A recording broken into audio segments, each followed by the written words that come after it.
egameni likaNkosi Yesu Kristu. Amen.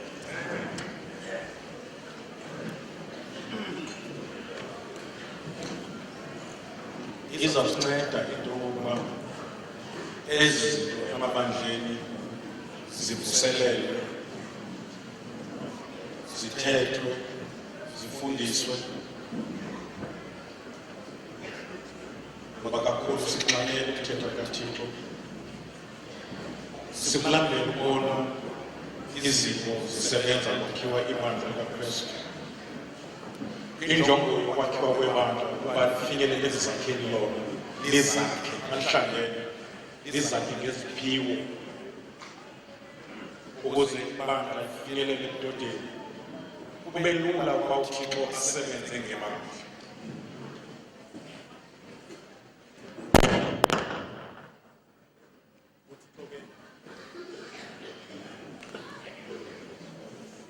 Akangwesiphithiphithi, i-order ibalulekile endlini kaThixo. And-ke ekumkhonzeni kwethu Thixo ufuna simamelele, masihambise imihlali phambili, sihambise simamele umoya oyingcwele. uThixo asincede kulelo mhlaba Wasizophithizela. kodwa simamele umoya Une-order. umoya kaThixo akayi-umoya we-confusion. Thixo masincede, zininzi izinto afuna ukuzithetha. Uyoba sifuna ngecawe wena nendawo ukuthi kunjani xa sidibana sihlangene. Enyanisweni-ke iBhayibheli ifuna ube anytime sidibana singabantwana bakaThixo, ngoba usuke umoya ingcwele ekhona noYesu ekho, uthi ababili noma bathathu bedibene in my name, I'm there. So xa ekhona phakathi kwethu sidibene, kufuneke sifunde loo nto yokuba njengebandla sikhonzane ngeziphiwo kakhulu esoprofeta, especially kule mihla. Nakwezi ntlanganiso njengezi kuhlangene i-region, kuhlangene noma ngabe kuthiwa kudibene South Africa yonke. There is a word, ngiyakhumbula usayiwa kwakiyasonke. There is a word Thixo ayinika ibandla ebophako wonyaka bazawuqala. I want to believe ukuthi nakule ntlanganiso kuneswi uThixo afuna ukulehlisa. Sikhwela inqwelo sibuyele emakhaya with that word. So umthandazo wami uthi asibuye ngoba zilibazisa ukuya kweNkosi. Zifundiswe ezinto. Noma ngathethe iveki yonke kufundiswa nge-1 Corinthians chapter 40. Ngiyakuthetha ngezimezi. Amen. Ngoba iBhayibheli lisho ekugqibeleni ungavalwa ukuthetha kweli. Kodwa i-order mayingene kuthethwe order. Ngoba zine-purpose. This really is. And we are looking forward to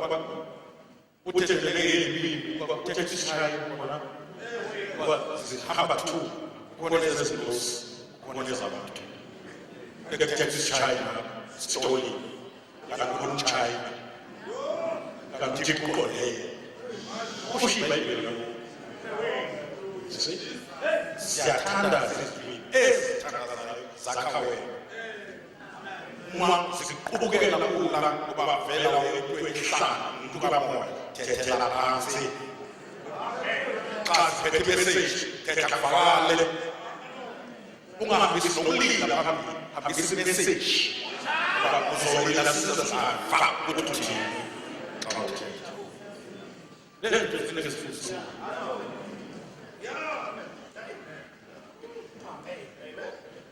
ixesha yabo Yesu yabuya 12. And we 6,000 years since Pentecost about ibandla liwe 2,000 years. Now not 2,000 siuphilile sesiphila kwi extra time sesiphila noma konke zikhathi ziyaphazamisa Kufanele ukuxelela isimo, uxelele uSathane, hey Sathane, ungangoshi phela kwe-extra time. Amen. Ixesha likaRefi uMngcwele ebekibandla emhlabeni izofa. Kodwa ngenxa yomabala kaThixo kunexesha elengeziweyo. Akulona ixesha lendlala, ayiphele indaba yenhlalo ebandleni kaThixo. Abantu abasha bahlala. Abazobuyeka ukudlala xa bengazali noMngcwele. Iyedlaliswa umzalwane uba asebenziswe kodwa akazaliswa ngamandla kaMngcwele. Kunyanzelekile uba abe nenhlalo ngoba bangamaholi. Umholi webandla, imento yebandla uMngcwele uyezwakela ukhona ushiye noMngcwele. But yonke into soyifumana pha kuMngcwele. You miss the Holy Spirit, you miss Jesus. Awumfashethe ngoba indlela zokuvuka isixayetheka sisikonke.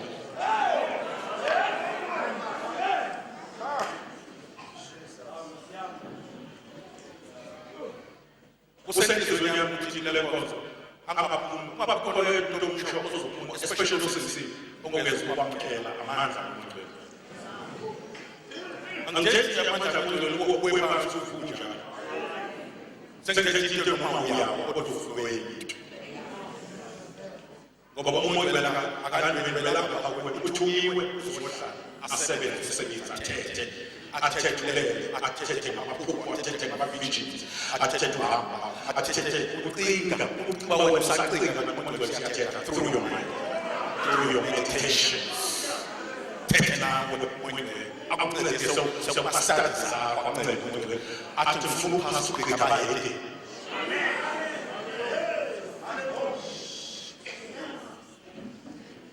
Simfake yonke indawo nomsebenzi esizini athethe uMngcwele athi manje waqala le business ungathandazanga. Xela usebenza uyathandazwa.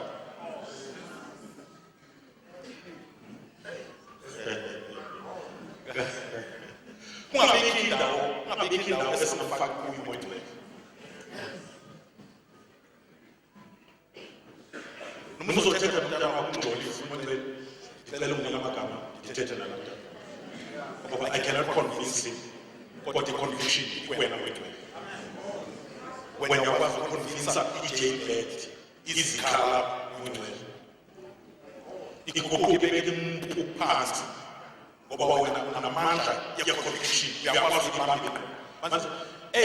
guys amhlanje ngeke kwazi ukuzeyisa ngokuthetha kwakulila phambi Mngcwele icela uNcele. We are under the anointing of the Holy Spirit. We want to get the illusion of the way. Who can we take a quarter mansion under the anointing of the Holy Spirit? Mngcwele everywhere. Who wants to kill himself must make sure we are under the influence of the Holy Spirit. Remember, who wants to kill the attitude. From a negative attitude to be positive attitude. Mngcwele uzamleka kuzo. Ngicela usuthandaza uMngcwele. Ngiyathandaza ngo. Angifuni ukuthandaza defeat. Give me words that will shake the throne of the enemy. Mamthandaza kuma missiles emlonyeni. Udaka emlili. Musana bebe meeting emkhathini lithe umhlaba ngoba bathandaza under the fire of the Holy Spirit. Inkonzo zamamoya yani. Singayimoshi singasinge sonke siyenza. This is a warning from the Holy Spirit. The Bible we must redeem time because days are evil. Time is very short. You might like penitentiary cell irrepture zebeto.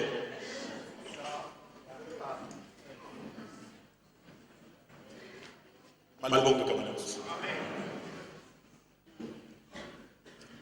Develop the image of Christ and strive for excellency. That is what's passion, the excellency, your order. If you look around, we need to where in order in creation. Look at the roses, look at the mountains, look at the valleys, look at the sea, look at the fish of the sea, everything. You can see excellence. Excellency is God's passion. Eyezinto which adorns into ewonisa ivangeli ukuba senze izinto with excellence.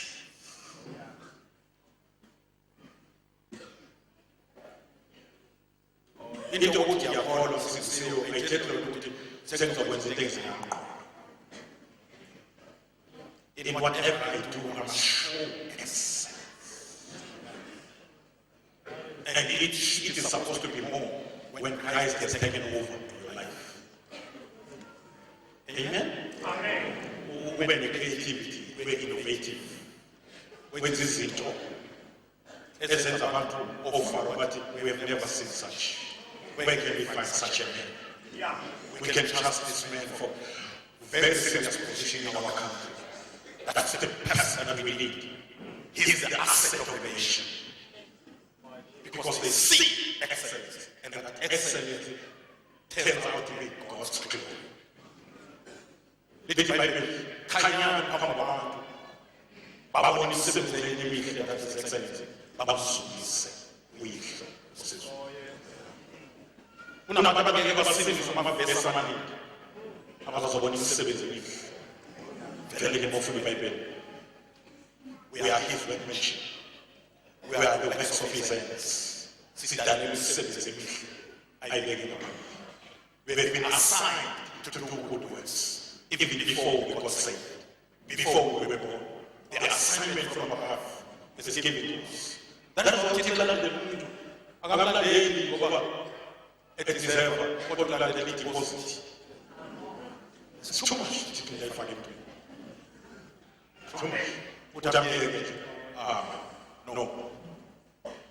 Mama neento zakhe. Mama ne property. Kathi malibonge kama lenkosi. Our problems. Page 8 and 9. Sibonile ba uthethwa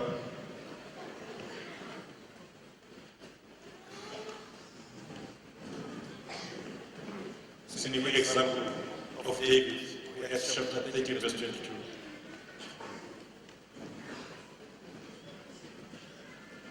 And David underwent a development. God had to deal with him, prepare him, equip him, a task. One day he's going to be the king. And some of the things Tito wabezenza David, wamfundisa ukuba asebe under his father's authority.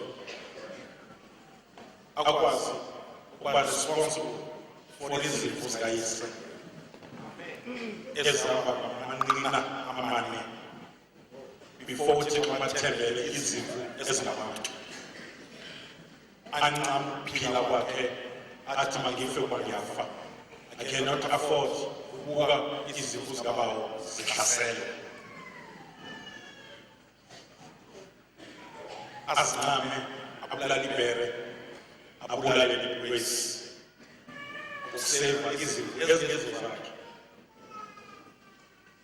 but useva izifo zikayise kanti is undergoing preparation. There is a process of development that is taking place in his life. And uDavid Thixo lento ayithethayo ngayo athi ngifumene I've found a man after my own heart. Hitler, when he had removed him, he raised up unto them David to be their king. To whom also he gave testimony and said, I have found David, the son of Jesse, a man after mine own heart. which shall fulfill all my will. So that we have undergone that development, and we see Lapana, what we as our example in Luke chapter 2, verse 52.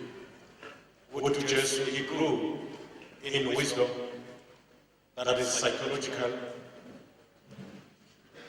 He grew in stature, that is physical. Having favor with men, that is social. And having favor with God. He developed in a balanced way all the aspects. Ukuze masekufika ixesha lokuba uThixo amsebenzise ngendlela ezokwenza abantu babone i-excellency nokufundisa kwakuYesu kwababangaza abantu indlela ayefundisa ngayo. Now Jesus Christ is our role model. Uthi, learn of me. We follow him. We learn of him. Ngoba sifuna ebomini bethu kuvele yena ngaphezu kokuvela kwethu.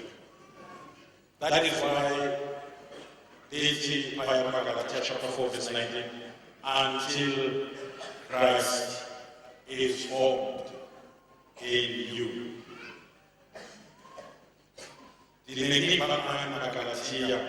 Until Christ is formed in you. Now,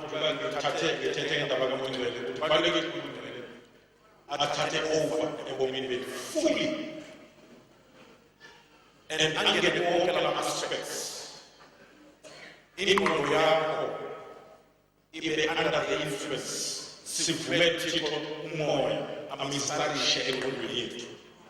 because he's the spirit of sound, he is the spirit of wisdom. Amen. He ministers something in my mind.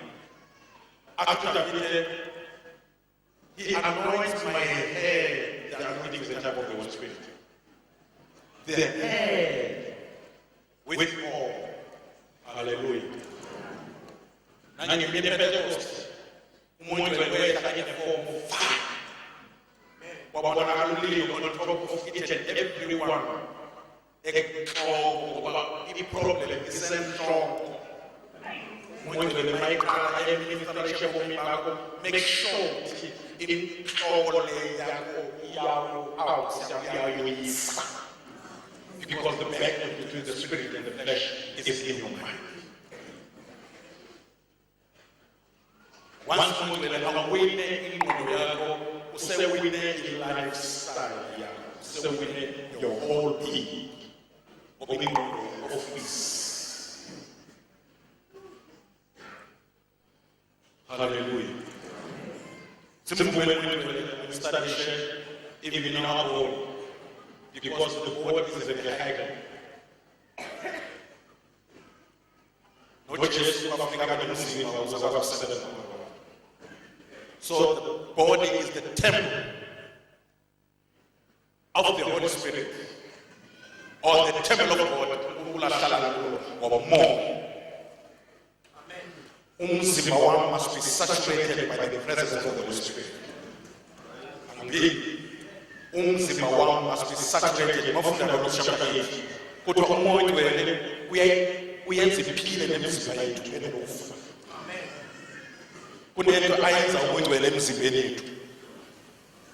Esikunento ukugijima izinto ezirong zika Satan emzimbeni, ukugijima umlilo. Umlilo kaMongcwele ugijime emathanjeni ethu. Ukuze noma ngibeka isandla sami kumuntu egula ngoba sinomlilo, kudaka umlilo, i-electricity yezulu uMongcwele. Uyazi ubanjwe i-electricity akufuneka uthinta umuntu. Amen. Uyingozi kuba umuntu ozokuthinta wena ushokwe i-electricity uyashokeka nayo. Hayi Nkosi yami. That is why yesterday we must surrender, we must give all members of our body to God as instruments of righteousness. Amehlo akho athathwe ngumoya ongcwele uthi uyamjonga umuntu kanti umoya ongcwele ujonga umuntu ngalamehlo. Ugqibele ejongwa umuntu manje ujongwa nguThixo amehlo akho abe zifestile abuThixo ejonga. Ubone idemoni likhala umangalelo ngamjonga walila no akajongwa nguwe ujongwa nguThixo kodwa usebenzisa amehlo akho. Izosinceda ke lonto. In fact funeke lento ihambe idiphumele ngisho ezinximbeni zakho isithunzi sika Petro sasinomlilo. Umbhedo lalo kuwo nikhona abazalwane noma ungalalisa umuntu egula avuke ephila ngoba yonke into inyathelayo isala umlilo. Funeke simdedele umoya ongcwele ahambe angabe umoya ongcwele wenhliziyo kuphela aye nasengqondweni aphumele emzimbeni mangithetha kuphuma umlilo. Aye engqondweni ngithi manje ngiyifunda incwadi yebiology ngiyifunda incwadi ngiyayazi biology mos in biology and I understand kodwa ngenxa kamoya ongcwele who is saturating my central nervous system mangithi ngiyafunda ngathi ngithatha njenge computer because the Holy Spirit is here.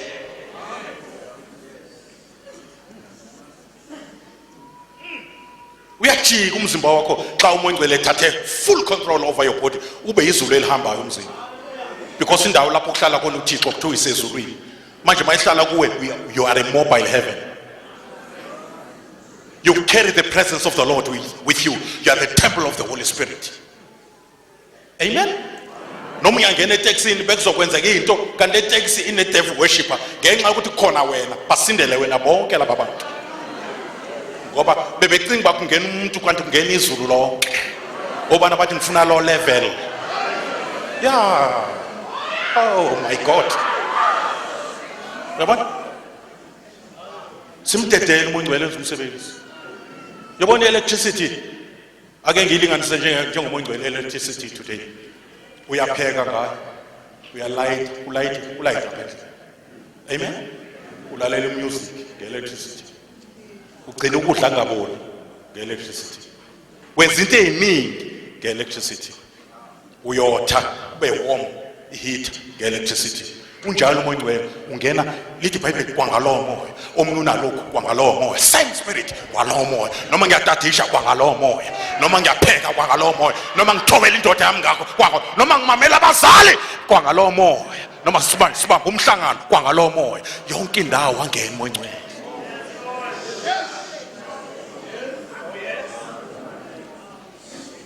Noma ngibalekela ilingo kwangalowo moya ngabaleki ngamandla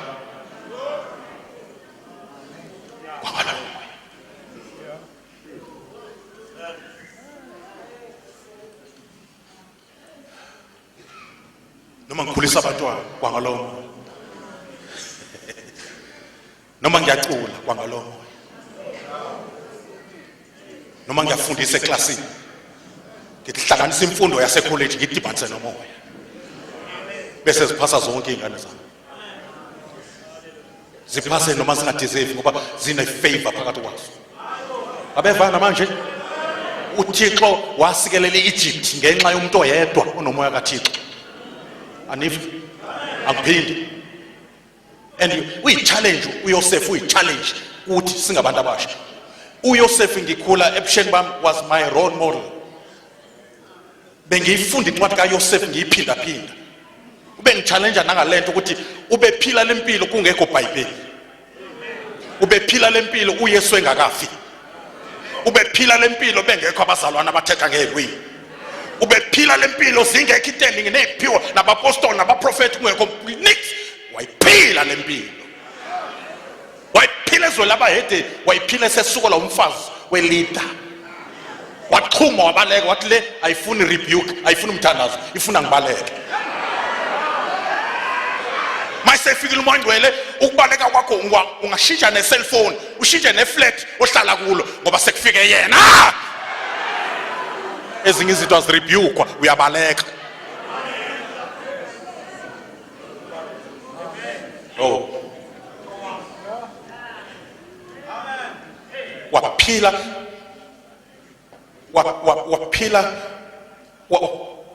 wavuma uThixo wadila naye wamdevelop uThixo usidevelopa ngendlela eningi usidevelopa nangey'ntshutshiso ezi, usidevelopa hallelujah nange-discipline, uyasidevelopa emthandazweni. Uma uthandaza, thandazela i-development.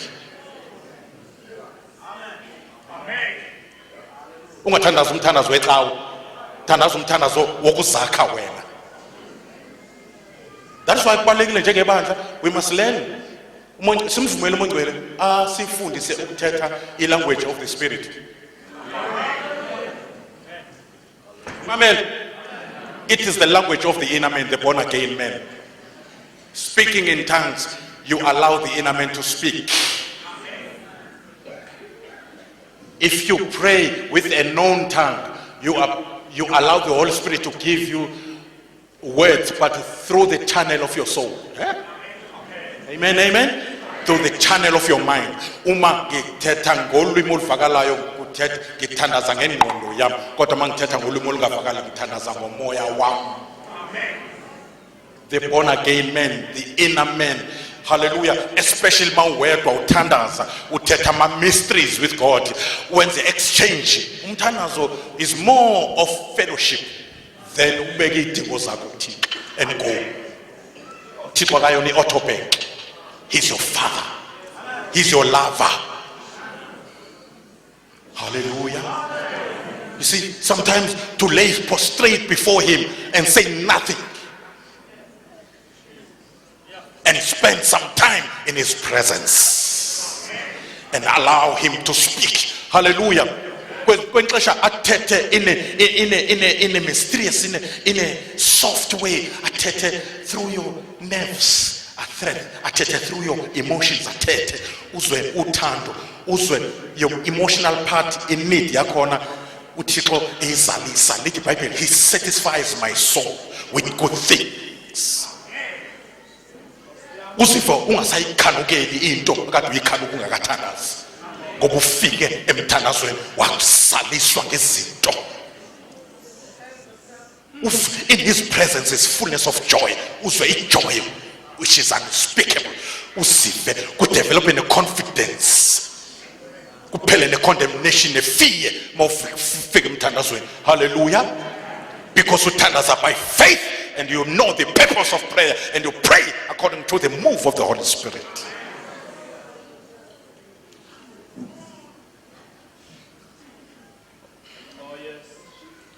You allow the Holy Spirit to minister to your mind. He ministers wisdom. Mvumele administration to your body. Administration in your, the Bible, Jesus, he grew in having favor with men. He grew socially. Amen? UMongcwele Paul ethetha no Timotheo uthi xa uthetha nomuntu ongangoyihlo uthetha naye engathi uthetha noyihlo. Mawuthetha nomuntu wesifazane ongangonyoka thetha naye and see your mother in her. Mawuthetha nomuntu ongangawe, see your brother there. Mawuthetha nomuntu wesifazane ongangawe, nikhona mazona, see your sister there. Bese kuba negama elifakwayo elithi impurity.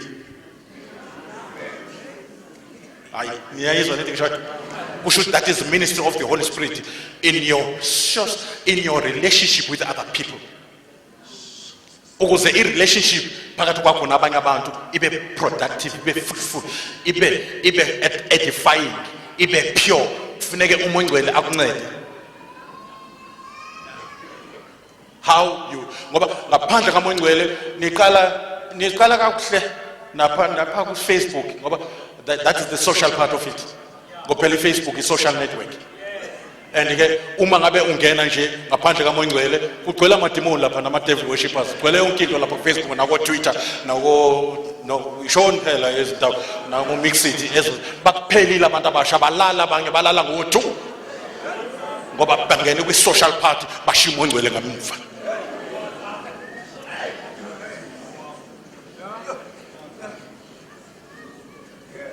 Kanti mayikhona uMongcwele uyayibona ingozi uthi yamna sekuyingozi. Yes, you are my sister, but indaba ukuthi ndiyokuvakashela ndiyofika eflatini uyabona xesha athi uMongcwele uyalibona xesha athi uyababona abantu ukuthi ivangeli alisaveli kule nto yini. Yinhle lento kumphele kusisi at night kodwa manihamba nobabili ayikho right. Landa omunye ubrother. Yamuzi uMongcwele? The social part of it. The Holy Spirit is there. Esayicela nje usisi inamba yakho ngibhuti. Awunike cell number yakho athi uMongcwele wrong. Itrable. Kwexesha vume kwenxesha kodwa athi wethu uMongcwele bona le kude iza kuthambisa lento. This is a trap from the enemy.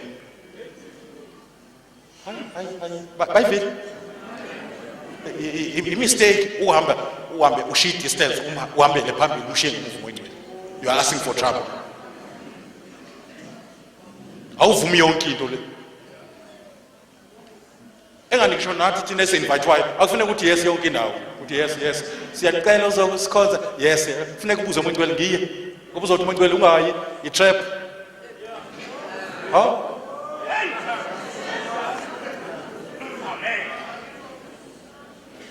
uMongcwele simfaka yonke indawo.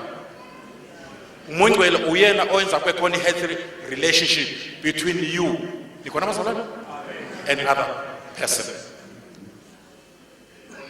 That's the work of the Holy Spirit. Your spouse, your parent, your child, your pastor. Sizobona some of the fruit of the Spirit. Ngoba at demonstrate how you walk, your lifestyle. The fruit of the Spirit. Kuqala nge-works of the flesh. If you are not developed yet, kuvela imisebenzi yenyama sokusenziwe. Le misebenzi eminyama ebalwela akuyona abantu ibhalelwa ngabayeteni. No, ibhalelwa abazalwane ibandla laseGalatia. Kuthi kenzeka sokusenziwe. Hallelujah. Uyabona kuvela imisebenzi akusho iziqhamo zenyama kuthiwa imisebenzi yenyama. Kunomehluko phakathi kwemisebenzi neziqhamo. And then uMongcwele simvumele futhi asincede kulento of fellowshipping or having the Bible uJesu he had favor with God. That is why uThixo ethi ngoYesu, this is my beloved son in whom I am well. Now it is impossible to please God without faith, because anything that is not of faith is sin. Faith is a lifestyle that just shall live by faith.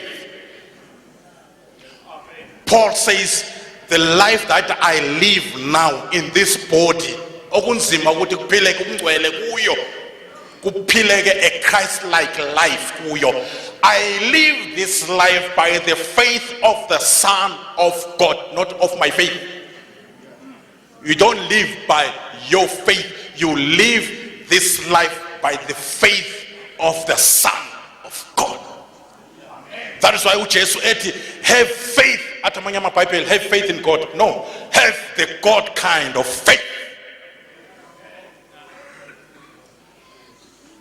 Allow me to give you faith, and then it is by faith that you are able to be connected to God and start to do what God wants you to do. You please God by faith. That's why we have a testimony of faith in Hebrews chapter 11.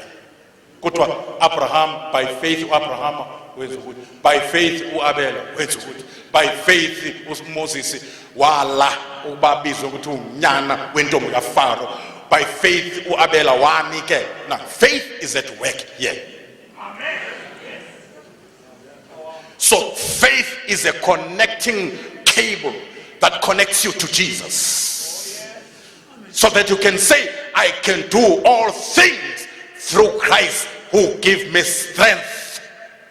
Amen. But this strength will not just flow in the air, it must go through an electric cord, which is faith. I must connect myself with God by faith. Nomi friti ngantsha ayikwazi ukwenza umsebenzi wayo to preserve food without being connected. Noma ingaba connected If there's no electricity, akusebenzi. So connection is my faith. Electricity is the Holy Spirit. Its source is Jesus. Angiphinde. Hallelujah. The electric cable. Hallelujah. The appliance, it's me, my life. The electric cable is faith. The electricity is the power of the Holy Spirit. The generator is Jesus. That's why John says, he shall baptize you with the Spirit and fire. I baptize you with water, but Jesus will baptize you with the Spirit and fire. Yiwo lo mlilo siwudingayo. Siyawudinga lo mlilo. Asingamamukeli uMongcwele eza nje, asimamukele ebeletha umlilo. Uzonibhaphathisa ngomoya nangomlilo. Ngamanye amazwi uzonibhaphathisa ngomoya, uhamba nomlilo.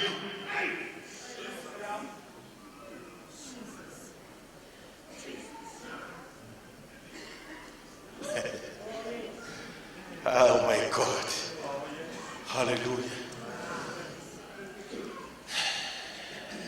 Let me tell you something. uNkulunkulu makasize esikhule. Kunezinto efuneka esikhule kuzo. Yes. Nimamele. Yanivuyisa nalento yokuba kunikelwe kodwa uMongcwele athole ithuba lokuthetha nabantu. Amen. Yanivuyisa lonto. And nala inikeleni kufuneka singamshiyi uMongcwele. Bayazi otata benkonzo. Kule nkonzo bekunikela ukuze kukhulunywe izihlanga. Uma kufika uMongcwele kusana ama-check. Hamba umama angesenamnqwazi usale pha. Awuziva noma uyikhupha le bhaji ngoba uyikhipha under the fire of the Holy Spirit. Awunqekwa. Ibandla lihamba ngomlilo walicekwa.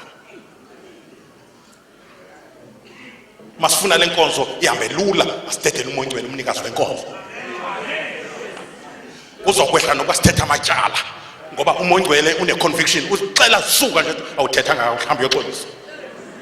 Lento bakuthethwe kude kubethe of 6 akekho ufuna ukuthobela omunye yilo uthi urong nalo uthi urong shortage kaMongcwele. Sizawutsala nzima without the Holy Spirit. Kuzonyuka ama-BP neswekile befundise bephethe amabandla adry angenayo uMongcwele. Inkinga leyo. So banabantu abasha abanama-appointments, hallelujah, not with Jesus kulezi nkonzo, abanama-appointments nabangani babo la. Ngoba le appointment bayenze kwi-Facebook sesiyodibana khona. Sikhonza thina nje bona banento yabo. Ezo zinto zipheliswa kufika kukaMoya oNgcwele. Thetha nani? Le ncwadi emnyama nomlomo obovu from Genesis 1, hallelujah, to Revelation 22 iphefumulelwe nguMongcwele. Soze sive ngaphandle komnikazi wayo. And ngeke sizenze into mshoshungayezwa qho. Hallelujah. Without the Holy Spirit kuzawungena ngapha kuphume ngale. Sihamba ama-conventions kodwa singashintshi.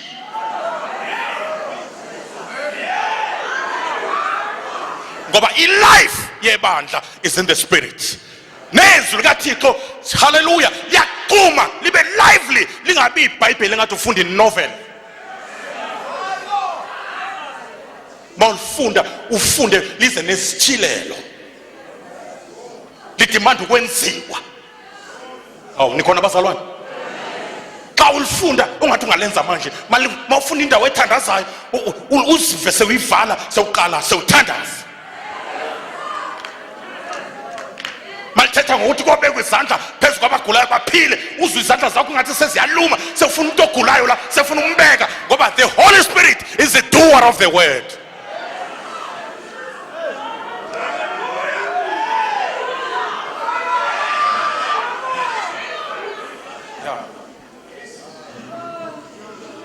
We cannot afford, bazalwane, to make it without the leadership of and the empowerment of the Holy Spirit. If our Lord Jesus Christ could say, the Spirit of the Lord is upon me and has anointed me or empowered me to preach the gospel to the poor, meaning to do the will of the Father. How can we make it without the Holy Spirit?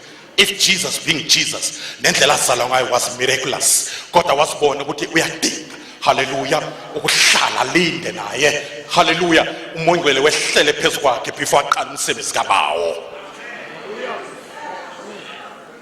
The excellency resides with the Holy Spirit.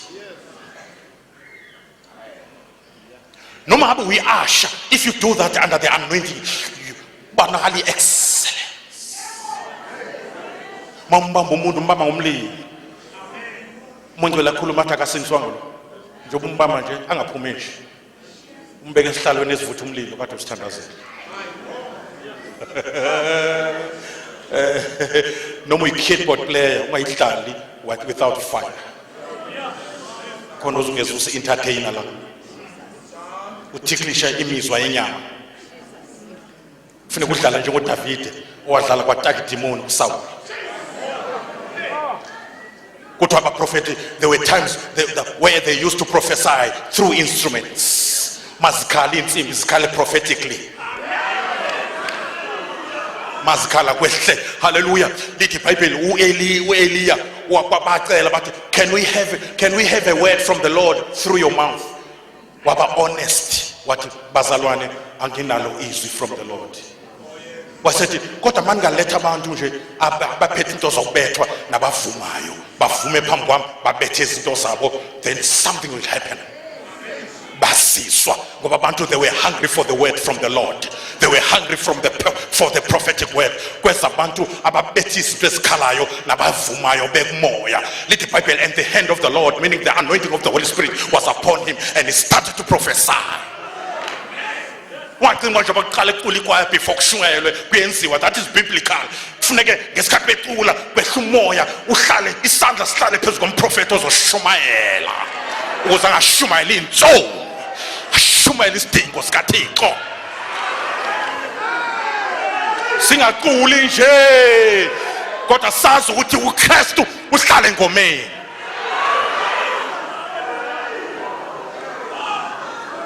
Angabikho neyodwa manje siyoyenza noma siyapheka embizeni, siphika under the anointing, sehlela umoya ngcwele, sithetha ngelwimi phezu kwembiza.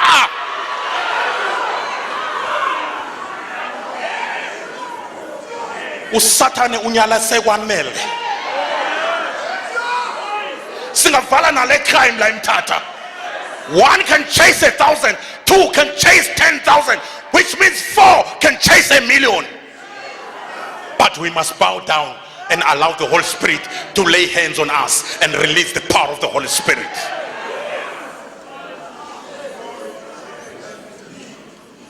Asiyoqhawe bazalwane. Hayi singayimoshi lento. Umkhosi kaThixo bawubhengu wathembeka kwade kwaba sekufeni. Uthi 10 after so many years, it's almost 27 years if I'm not mistaken. From 1985. 27 years now. Aliqheke kuleli bandla. Uthi kutheni? Thixo uhlonipha isicaka sakhe. Kunezinto angasenzela izona uThixo ngoba siyithandazela, ezinye uzenza ngenxa kayihlo uDavide. Solomon, ezinto engikwenzela zona awuzithandazelanga, you don't deserve them, but ngenxa kayihlo uDavide.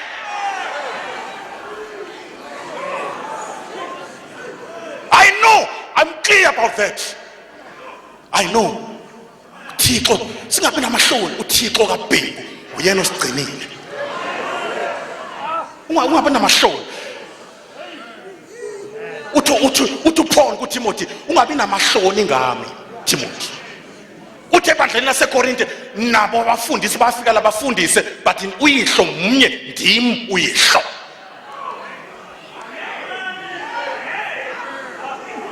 Unelungelo lokuthi mawuthandaza uthi Thixo kaBhengu, Thixo wami. Wahamba uThixo nalendoda, malibonke igama lenkosi. Indoda enombono. Indoda eqoqa abantu abasha without entertaining them, without ama instrument. Kodwa ibandla laligcwala abantu abasha, bambuza ukuthi batsala ngani. Bathi ngibatsala ngoThixo, ngenza uThixo bemningi. La indlela.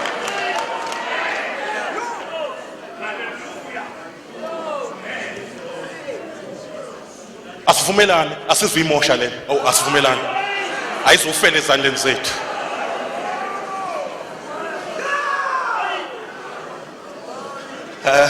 uyazi kunomlilo engiwuzwayo njengamanje asivumelane bosisi nabobhuti bantu abasha ayingafi into kaBhengu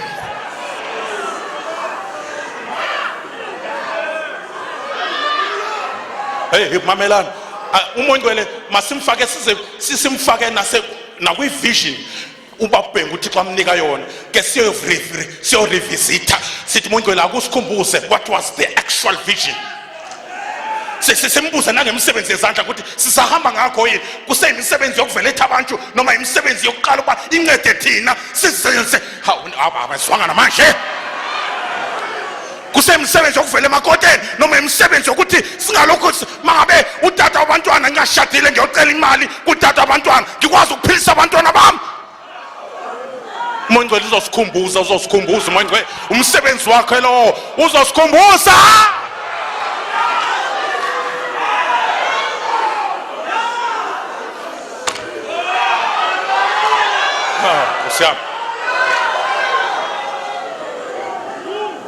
uye uMongcwele masike sasithoba kuye uMongcwele uyena uzobuyisa abantwana bethu njengoba sikhonza lana abantwana bethu badle ihunga bazobuya masike savuma sathi Mongcwele take over take everything over Let the Bible the steps of a righteous man are ordered by the Lord check my steps take over ukuhamba kwami makushiyeke umzila kushiyeke into abezofunda abantu lo muntu uhambiswa kwaKristu ngicela Mongcwele inyawo ziyangihlupha ngihamba anyhow ngithetha noma kanjani bamba ulimi lami and take my tongue and prophesy and speak through my tongue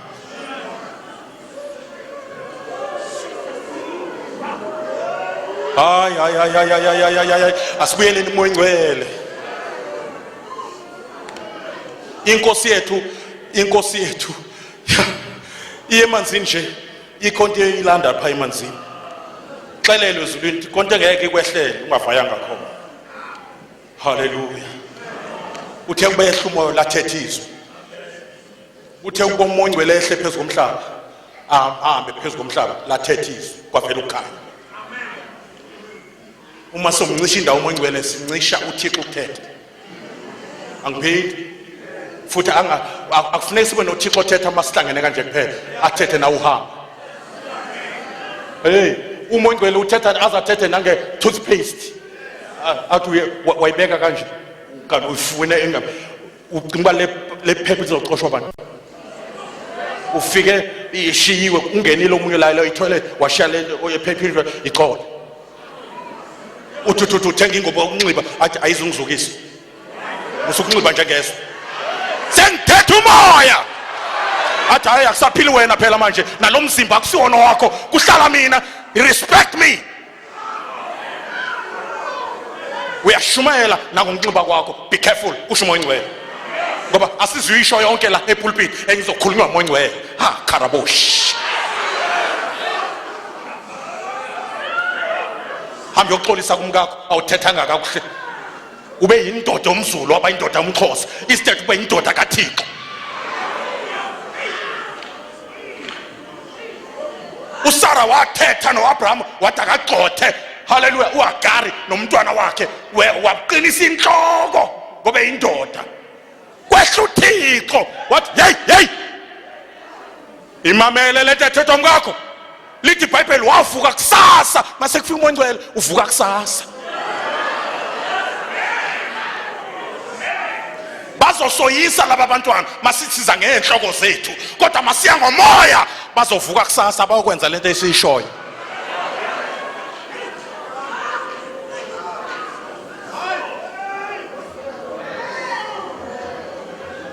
uMongcwele qha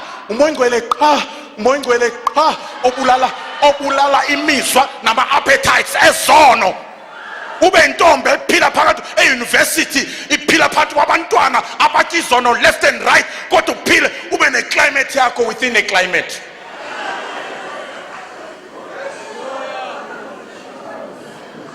uhambe ngathi uyizombi, uhambe ngathi uyizombi kanti ubanjwe amandla kaMoya Ngcwele. Asimnike indawo. Woza tata umvijele, asimnike indawo. Ngokuqala Moya Ngcwele. Moya Ngcwele, I rededicate my life to you. Ngingokuqala nje bangithetha nje. Ixesha lendlalo is over. Siphila kwi extra time. Siphila kwixesha lebhasela. Siphila ixesha lobabalo.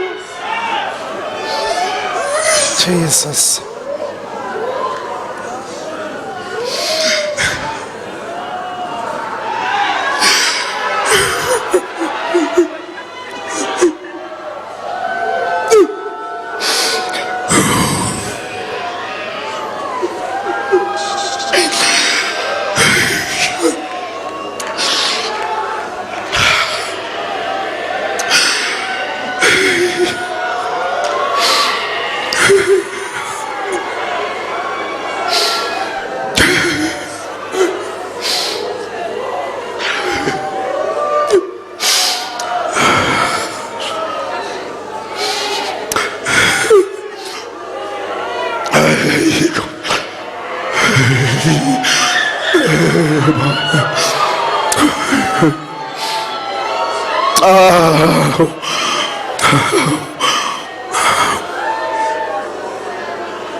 Ngicela zonke izicaka zikaThixo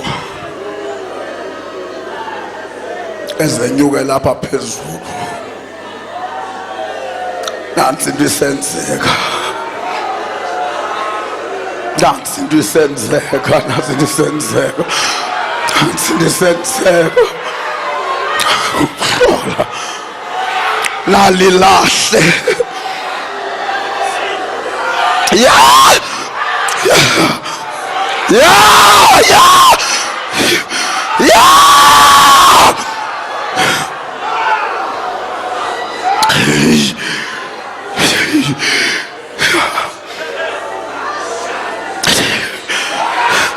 Akezenyuke zonke izintaka zikaThixo ezenyukele lapha phezulu. Yeah, ikhona into nathi isenzeka. Lalilahle.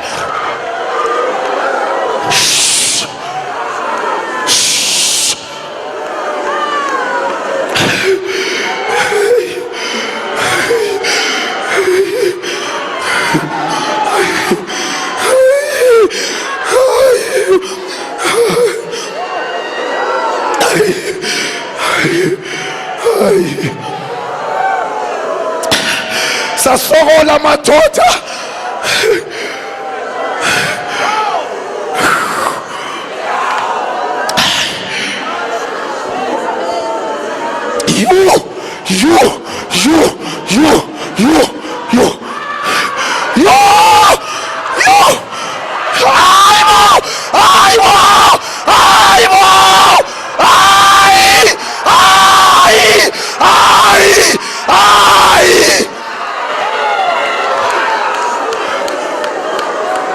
Holy Spirit, in our time,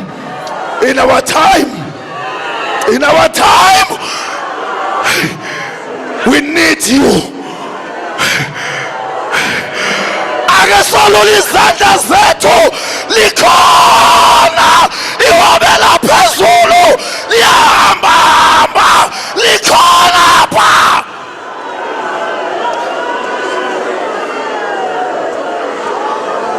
Sure.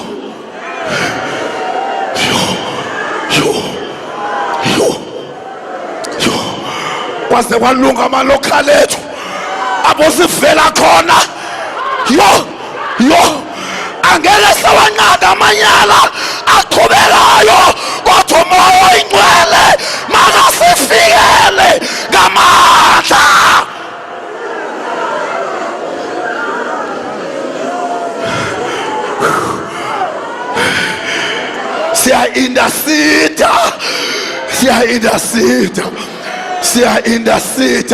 Siyambongoza umoya oyingcwele, siyambongoza akhona omnyomela ushiyeka nathi lapha ngaphambili siyamdinga, nawe uyamdinga, wonke umuntu olapha ufuna yena. Haleluya, haleluya, haleluya.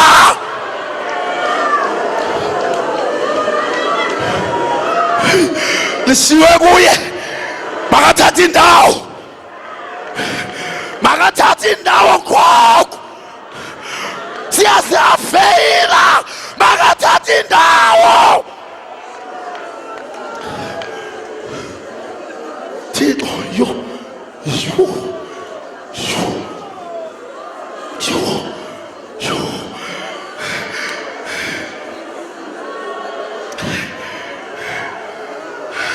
Befundisi naba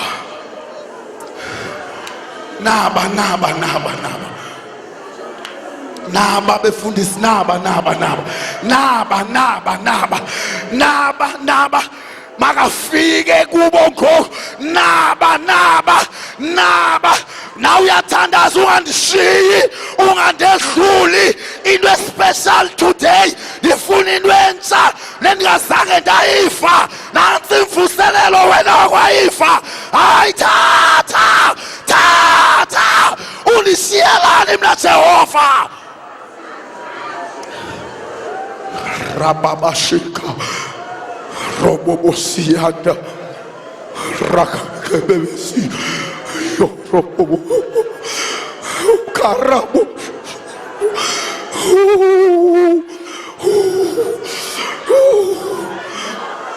Yeah! Yes, Lord! Yes! Yes, Lord! Yeah! Yo! Chini Thixo, chini Nkosi. Yo!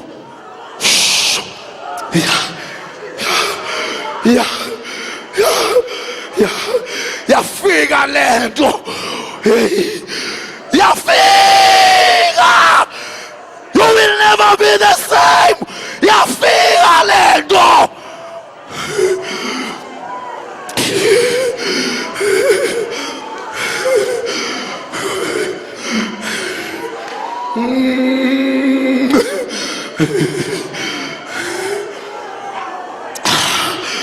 Yes.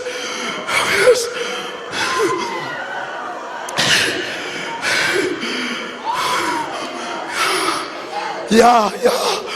Zolula izandla zakho nobuhleli kwezositulo, nobuhleli kulondawo, nobukulondawo kuyo. Zelulu kuyimoya yokuthandaza. Lord, don't pass me by.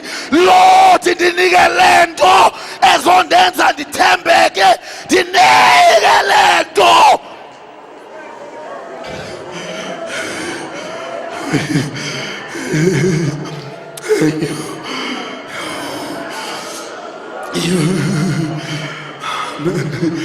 Amen. Hallelujah.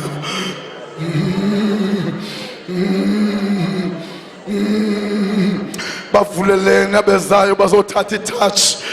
Bavuleleni abezayo bazoconnecta. Bavuleleni abezayo bazothatha lento. Ikhona igenerator namhlanje, ikhona amandla.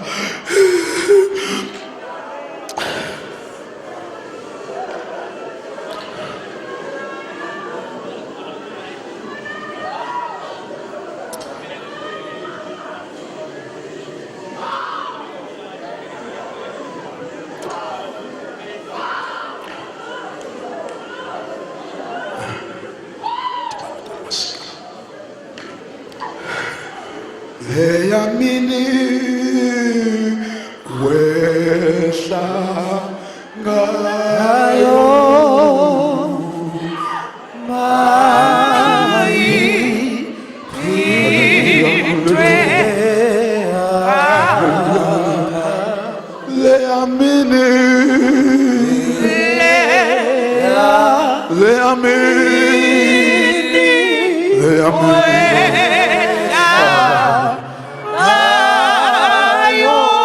Ayiphindwe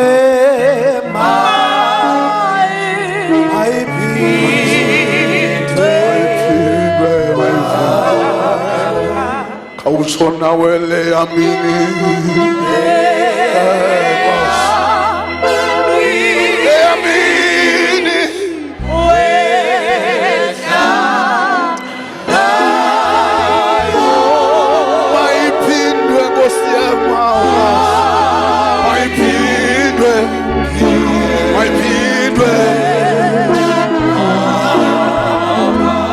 Isha moya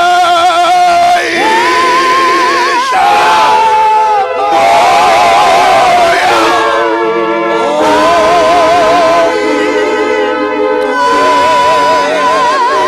Sebenze usebenze usebenze Sebenza Jesus sebenza sebenza